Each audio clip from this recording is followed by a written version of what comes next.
নমস্কার, আমার আপনজনেরা রুদ্রবার্তায় আপনাদের সকলকে স্বাগত জানাই। আমি রুদ্রপ্রসাদ ব্যানার্জি। দেশের মধ্যে মোদির জয় জয়কার আবারও বেড়ে গেল।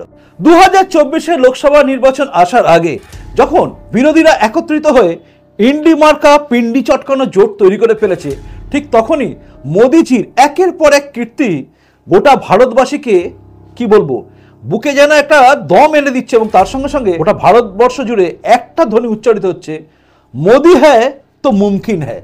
কেন বলছি, চলুন শুরু করা যাক এই মুহূর্তের রুদ্রবার্তা।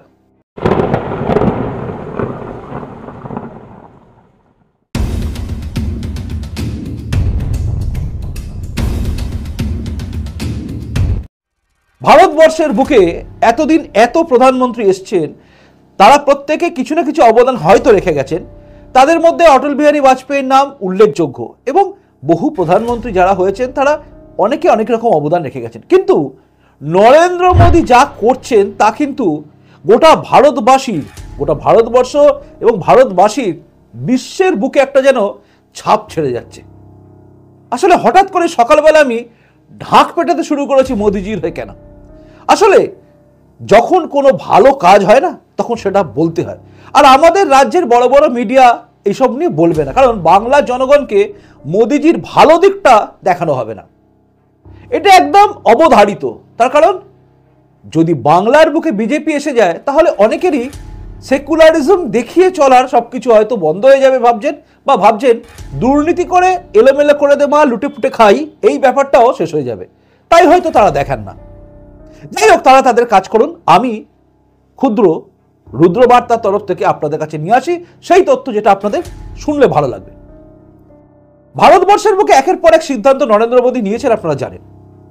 সেই সিদ্ধান্তগুলোর মধ্যে ধারা 370 তুলে দেওয়া, 35A তুলে দেওয়া, অর্থাৎ কাশ্মীর, যেটা মাঝে মাঝে মনে হতো আমাদের আছে নাকি নেই।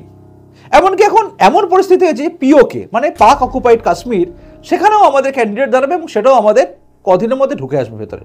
মানে আমরা কোনো চিন্তা করছি না। লাদাখ থেকে শুরু করে সমস্ত জায়গা আমরা মানে কি বলবো, একচ্ছত্রভাবে আমরা ভাবি হ্যাঁ আমাদের সব জায়গা আছে। এমনকি আমরা এটাও স্বপ্ন দেখতে শুরু করেছি আগামী দিনে অখণ্ড ভারত মানে হয়ে ওঠে। এবং সেভাবে আরেকটা স্বপ্ন আমরা দেখি, সেটা হচ্ছে বালুচিস্তান পাকিস্তান থেকে আলাদা হতে চলেছে। অর্থাৎ সবই আমরা স্বপ্ন দেখতে পারি, কারণ এই দেশে প্রধানমন্ত্রী নরেন্দ্র মোদী। দেখুন, দেশের মধ্যে আমরা সবাই ভোট দিয়েছি, তাই নরেন্দ্র মোদী রাম মন্দির থেকে শুরু করে 370 তুলে দেওয়া, 3 তালাক থেকে শুরু করে আর সমস্ত দেশ হিতে সমস্ত কাজ করছেন। আমরা ভোট দিয়েছি, তাই আমরা জানি দেশের জন্য মোদী অর্থাৎ নরেন্দ্র মোদী করবেন। দেশের মধ্যে কাজ করাকে নিয়ে প্রশ্ন তোলে অনেকে, কিন্তু বিদেশ যখন হয় তখন কিন্তু লোকে ঘাবড়ে যায়। এমনিতেই আপনারা জানেন যে বিদেশের মাটিতে কে কখন কাকে অজ্ঞাত পরিচয় লোকেরা ঠুকে দিচ্ছে, মানে যেটাকে বলা হয় আননোন মেন। সেই আননোন মেনের গল্পে পাকিস্তান আতঙ্কে আছে, কানাডাও চিন্তায় আছে, আমেরিকা খোদ চিন্তায়। এটা একটা পরিস্থিতি, ভারতের একটা যেটা কেমন একটা স্ট্যান্ড, তাই না? এটা দেখে আমরা মোটামুটি গর্ববোধ করি। দেখুন, ইসরায়েলের সঙ্গে হামাসের যুদ্ধ হচ্ছে, তাতে কিন্তু ইসরায়েল বলুন আর প্যালেস্টাইন বলুন, দুজনেই ভারতকে চায়। আপনার গর্ব হচ্ছে তো? তার সঙ্গে সঙ্গে দেখুন, রাশিয়া ইউক্রেন যুদ্ধ হচ্ছে, কিন্তু প্রত্যেকে চাইছে মধ্যস্থতা করুক কে না, ইন্ডিয়া। মোদি যাক। দেখুন, মোদি মানেই তো ভারত, ভারত মানেই তো মোদি। এখন এটাই সত্যি। বিরোধীরা কি বলছে তাতে আমি যাই আসছি, কারণ তাতে তারা মানলো কি মানলো না তাতে কিছু যায় আসে না। আমি আমার বাবাকে অস্বীকার করলে আমার অস্তিত্ব বিপন্ন হয়ে যাবে, কারণ তাহলে লোকে প্রশ্ন করবে তোমার পরিচয় কি। কাজে এখন ভারতবর্ষের বুকে নরেন্দ্র মোদী প্রধানমন্ত্রী, এবং যেভাবে তিনি এগিয়ে নিয়ে যাচ্ছেন তার কৃতিত্বই মানতে হবে। কাজে ভারত মানেই এখন মোদী, মোদী মানেই এখন ভারত, এটা হয়ে রয়েছে বিশ্বের কাছে। সেরকম একটা জায়গায় আমরা যখন গর্ব অনুভব করি, ঠিক তখনই গোটা ভারতবর্ষের লোকেরা চিন্তায় ছিল যে 8 জন ভারতীয় নৌসেনার প্রাক্তন অফিসারদের জীবন কি হবে। কারণ আপনারা হয়তো অনেকে জানেন, অনেকে জানেন না, কাতারে দোহাতে একটি কোম্পানিতে এই প্রাক্তন 8 জন নেভি অফিসার কাজ করতেন। তাদের নাম আমি যথাক্রমে বলছি, আপনারা শুনতে থাকুন। Captain Navtej Singh Gill, captain Birendra Kumar Verma, captain Saurabh Vashishtha, commander Amit Nathpal, commander Purnendu Tiwari. এই কমান্ডার পূর্ণেন্দু তিওয়ারি কিন্তু আবার অ্যাওয়ার্ডও পেয়েছিলেন 2019 সালে, প্রবাসী ভারতীয় হিসেবে একজন পেয়েছিলেন, মানে সম্মানের জায়গায় ছিলেন। ইনি কিন্তু প্রবাসী আছেন, মানে ওই কাতারে। তো কমান্ডার পূর্ণেন্দু তিওয়ারি, কমান্ডার সঞ্জীব গুপ্তা এবং সেলার রাজেশ গোপাকুমার, এই 8 জন কাতারের দোহাতে আল ধারা global technology and consultancy services. এই কোম্পানিটা 2014 সালে প্রতিষ্ঠা করেছিল ওমানের রয়্যাল এয়ারফোর্সে স্কোয়াড্রন লিডার আল আজামি। তিনি তৈরি করেছিলেন এই কোম্পানিটা, এবং সেই কোম্পানিটা 2014 সাল থেকে চলছিল। এই কোম্পানির কাজ ছিল কাতারের যারা নেভিতে আছেন তাদেরকে প্রশিক্ষণ দেওয়া এবং তাদের সব কিছু করা। এখানে যুদ্ধ জাহাজ থেকে তৈরি করে সব কিছু তৈরি হচ্ছিল, এবং সব কিছুর মধ্যেই ভারতীয় এই 8 জন দক্ষ অফিসার কিন্তু ওখানে ছিলেন এবং তাদেরকে ট্রেন্ড করছিলেন। এবারে হঠাৎ করেই 2022 সালের 30শে আগস্ট একটা খবর আসে, সেটা হচ্ছে কাতারে এই 8 জন অফিসারকেই গ্রেপ্তার করা হয়েছে। এবং এই খবরটা দেওয়া হয় যে তাদেরকে অনেকদিন গ্রেপ্তার করার পরে, এবং এই গ্রেপ্তার করা হয়েছে তার পিছনে কারণ বলা হয় এরা নাকি, মানে এই 8 জন অফিসারের বিরুদ্ধে অভিযোগ ছিল কাতারে, এরা নাকি নতুন একটা সাবমেরিন তৈরি হচ্ছিল, সেই সাবমেরিনের নকশা ইসরায়েলকে বেছে দিয়েছে। দেখুন, কাতারের সঙ্গে ইসরায়েলের সম্পর্ক ঠিক জায়গায় নেই। কাতার চাইছিল এমন একটা মানে সাবমেরিন তৈরি করতে যেটাকে বোঝা যাবে না, সেই সাবমেরিনের নকশা নাকি ইসরায়েলকে বেছে দিয়েছে বলে অভিযোগ করা হয়, এবং বলা হয় এরা গুপ্তচর বৃত্তি করেছে ইসরায়েলের জন্য। এই অভিযোগ তোলা হয়। অভিযোগের সত্যতা যে আছে কি নেই সেটা নিয়ে প্রশ্ন আছে, কারণ এখনো পর্যন্ত অভিযোগটাই আছে, কিন্তু প্রমাণ হয়নি যে তারা অভিযুক্ত। তো এই 8 জন অফিসারের বিরুদ্ধে অভিযুক্ত হয়, এবং আল আজামি যিনি আছেন তাকেও গ্রেপ্তার করা হয়, কিন্তু তাকে নভেম্বর মাসে 2022-এর তাকে ছেড়ে দেওয়া হয়। কারণ তাকে গ্রেপ্তার করা হয়, তাকে ছেড়েও দেওয়া হয়, কিন্তু আটকে থাকেন এই আমাদের 8 জন ভারতীয়। 8 ভারতীয় সাজা হয় মৃত্যুদণ্ড। এই মৃত্যুদণ্ড ঘোষণা করার সঙ্গে সঙ্গে কিন্তু গোটা ভারতবর্ষ জুড়ে একটা রিপারকেশন হয়েছিল। 26 অক্টোবর 2023 এই 8 জন অফিসারের বিরুদ্ধে মৃত্যুদণ্ড ঘোষণা করা হয় কাতারের কোর্ট থেকে। নিম্ন আদালতে করা এই ঘোষণা এবং সঙ্গে সঙ্গে ভারতবর্ষকে জানিয়ে দেওয়া হয় ভারতে বসবাসকারী এই 8 জন অফিসারের, মানে প্রাক্তন অফিসারের বাড়ির লোকেরা ভেঙে পড়ে কান্নায়, এবং তারা ভাবে কি করবে, কারণ বিদেশ বিমুয়ে আটকে থাকা এই 8 জনের বিরুদ্ধে সাংঘাতিক অভিযোগ গুপ্তচর বৃত্তি। আগের সরকার থাকলে এই গুপ্তচর বৃত্তি শুনলেই বলতো তুমি তোমার বোঝো বাপু, আমি জানি না। এটাই বাস্তব, কারণ গুপ্তচরে কে ধরা পড়লে কে কি করবে।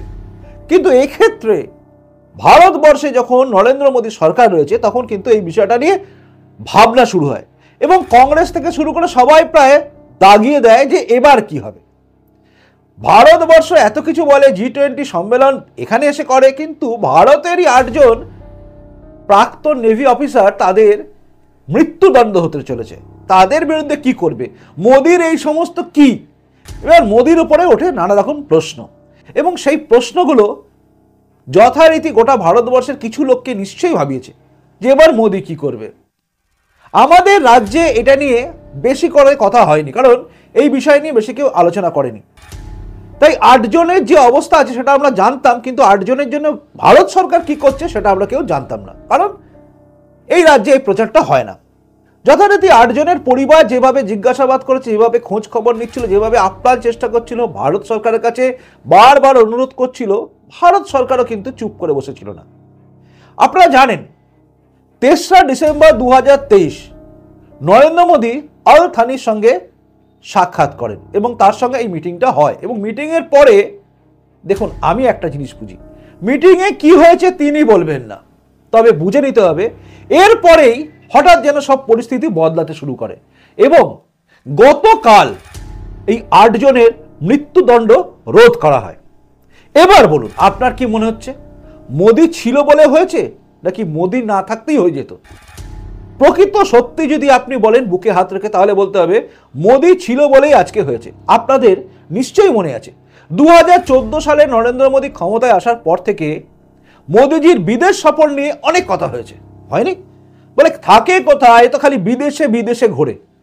মোদি থাকে কোথায়? রাহুল গান্ধী খুব চেঁচাত, এই রাজ্যের মুখ্যমন্ত্রী মমতা ব্যানার্জিও চিৎকার করেছেন, দেশের বাইরে বাইরে যায়, দামি স্যুট দেশের বাইরে যায়, এই সব কথাগুলো তখন আকাশে বাতাসে ছড়িয়ে দেওয়া হতো। আর মিডিয়া তো আকছাড় বলেছে বাংলার বুকে যে মোদি খালি বাইরে যায়, মোদি খালি বাইরে যায়, মোদি খালি বাইরে যায়।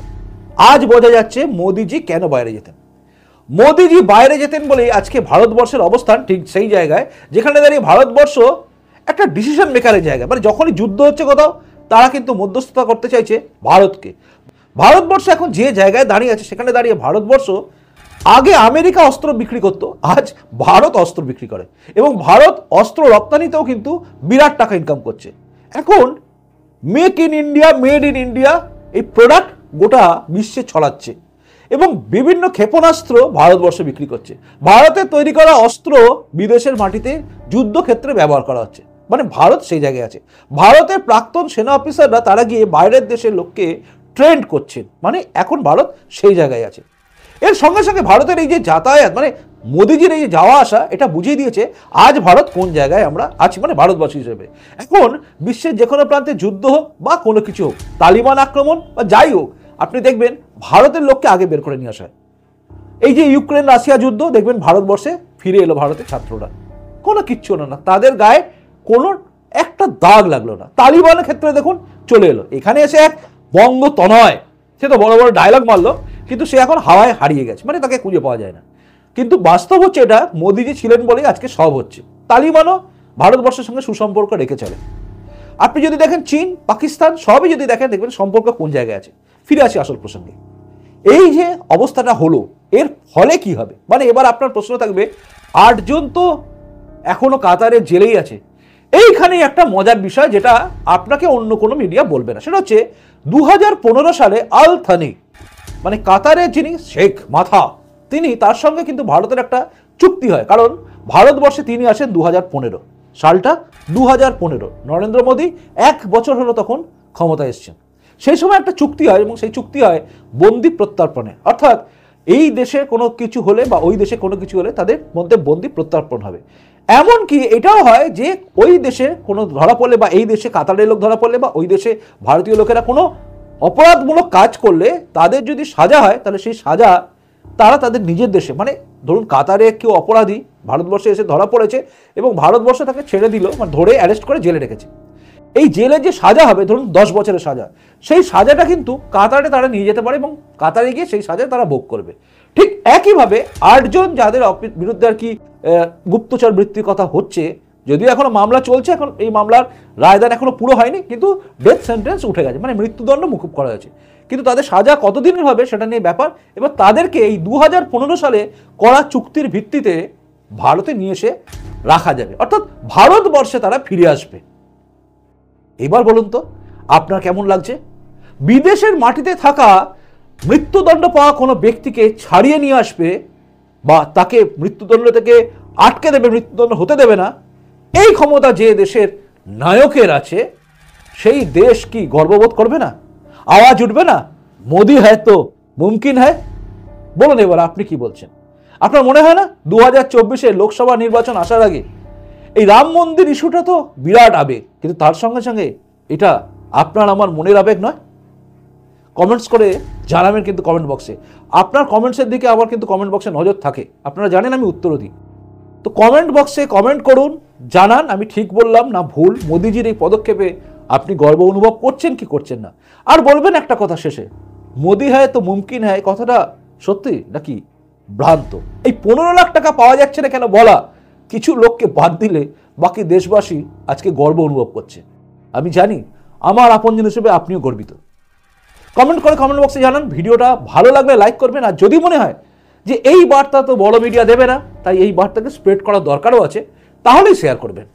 আর আপনি যদি নতুন এসে থাকেন এই চ্যানেলটা সাবস্ক্রাইব করে আমার আপনজনে তারপর যাবেন, এটা আমি আশা রাখি। খুব ভালো থাকুন, দেখা হচ্ছে পরবর্তী রুদ্রবার্তায়। এখনকার মতো আসি, আর দেশের জন্য গর্ববোধ করুন, মাথা উঁচু করে বাঁচুন, যে কতদিন বাঁচবেন মাথা উঁচু করে। আর মনে রাখবেন, সত্যের জন্য সব কিছু ছাড়া যায়, কোনো কিছুর জন্য সত্যকে ছাড়া যায় না। খুব ভালো থাকুন। নমস্কার, বন্দে মাতরম, ভারত মাতার জয় হোক, জয় হিন্দ।